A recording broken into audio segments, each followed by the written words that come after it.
16 সালে হজে গিয়েছিলাম। কাবা শরীফ তাওয়াফ শেষ করার পরে আমি একটু উপরে গেলাম, যে দেখি পেটে চরম ব্যথা।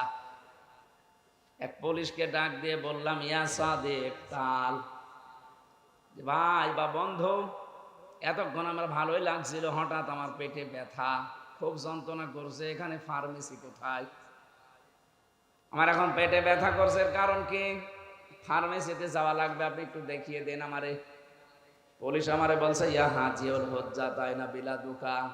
ও হাজি, দেশ কোথায়? জি তুমি বাংলাদেশ। বাংলাদেশ থেকে এসেছি।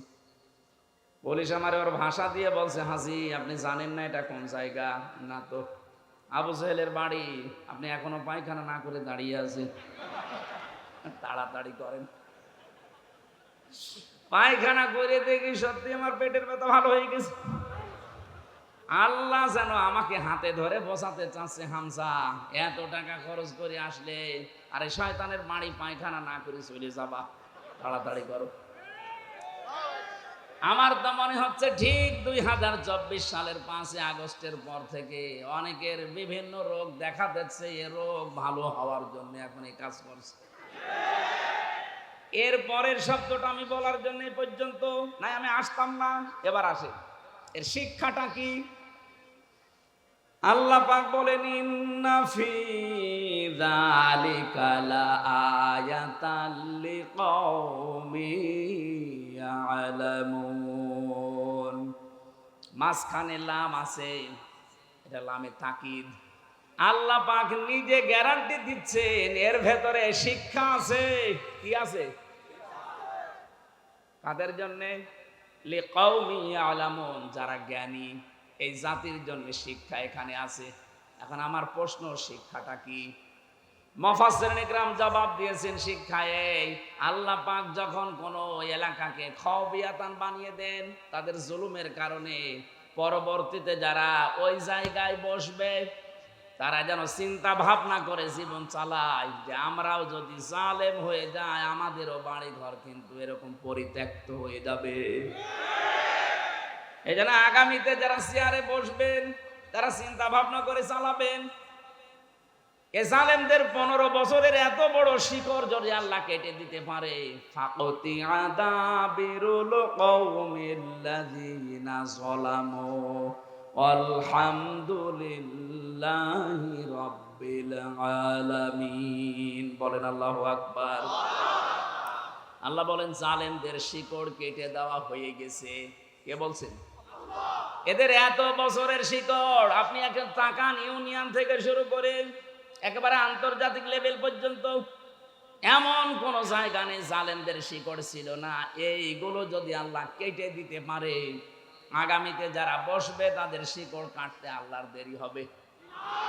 আল্লাহ পাক শুধু বলবেন কোন, ইন্নামা আমরুহু ইযা আরাদা শাইআন আইয়াকুলা লাহু কুন ফায়াকুন। আমি যখন কোনো কাজের ইরাদা করি, ইচ্ছা করি, কিছুই করা লাগে না, শুধু কোন বলি, ফায়াকুন হতে 1 সেকেন্ডও দেরি লাগে না। 1:30 থেকে 5:30, 3.5-4 ঘন্টার ভেতরে যদি সারা বাংলাদেশের 630টা থানা জালেমদের যত বাড়ি ছিল আমার জানা মতে একটাও নেই।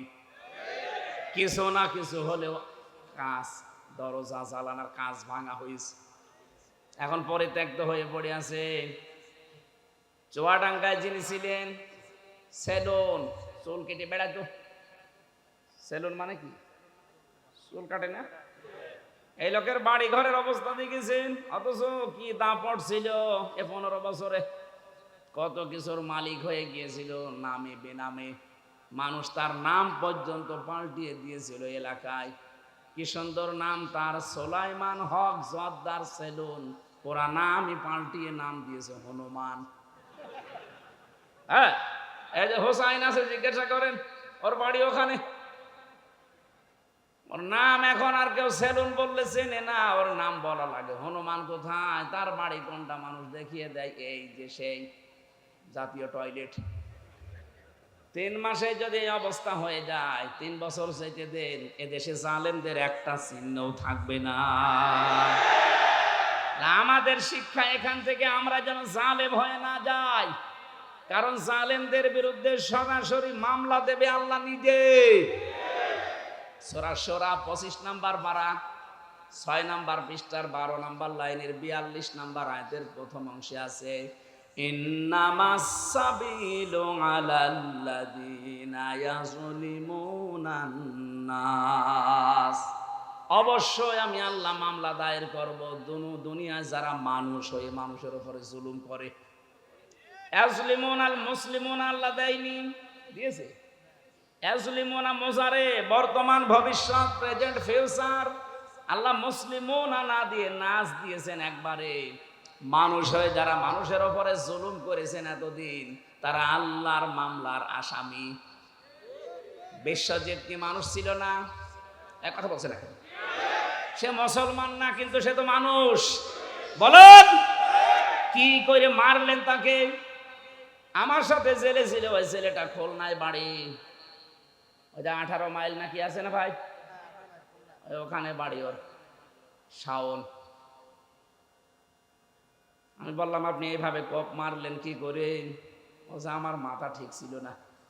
মাথা ঠিক ছিল না, কি হয়েছিল বলো? উপর থেকে আমাদেরকে যা জানিয়েছি আমরা তাই করেছি। ছেলেটা বারবার বলছিল, ভাই কিসের জামাত কিসের শিবির, আমি মুসলমানই না, আমি আপনাদের মতো হাফ হাতা না, আমি ফুল হাতা। হ্যাঁ ও ফুল হাতা না, আমি এটা ওর কাছ থেকে ওই দিন শুনেছিলাম। আমাদের যিনি জেলার ছিল দেবদুল্লাহ আলো, সেই দিনই আসতো, তখনই মানুষ চিল্লিয়ে উঠতো যে ফুল হাতা আসতেছে। তার মানে ও তো মুসলমানই দেয়নি, এই জন্য ফুল হাতা আর আমরা হাফ হাতা।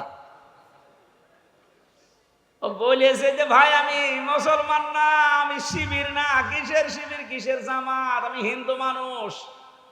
তারপর আমরা ছাড়ি নাই।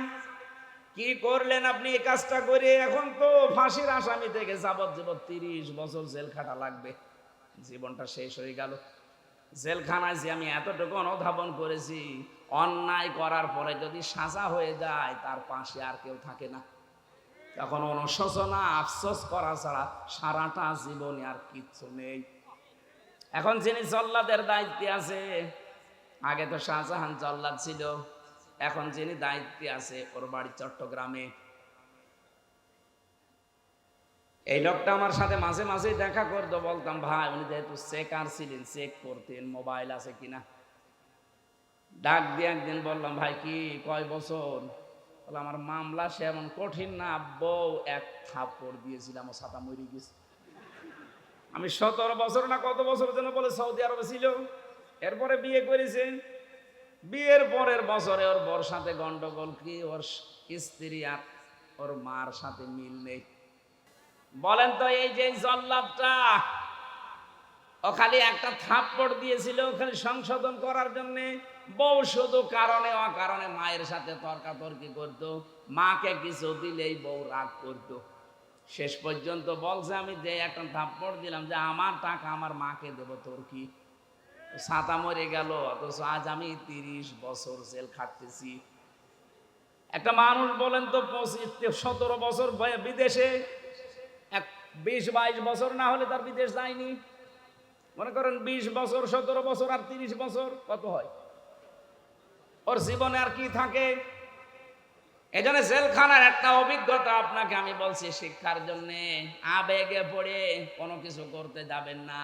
একবার যদি জীবনে কোনো ঝামেলা হয়ে যায়, সারা জীবন ওই 4 দেওয়ালের মাঝে বসে পস্তাবেন, কাউকে পাবেন না।